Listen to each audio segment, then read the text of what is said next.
के दुलार प्यार कम होई कभी ना हो, कम होई कभी ना। सुनना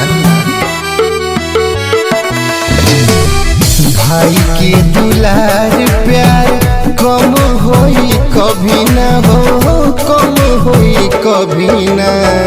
जिंदगी भर साथ हरदम रहबे बहिना, जिंदगी भर साथ हरदम रहबे बहिना।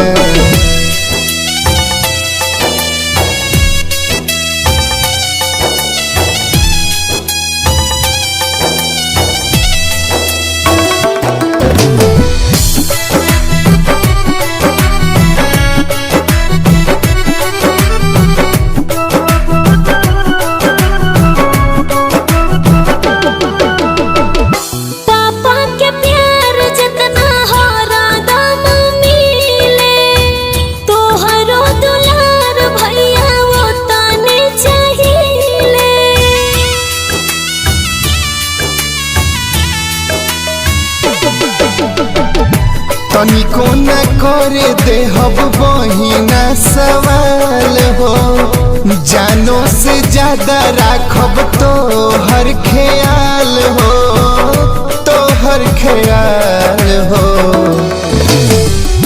आइल बाटे आज खुशी के समयया हो, खुशी के समयया। बहिनी के प्यार जन भुलाई आए भैया, बहिनी के प्यार जन भुलाई आए भैया।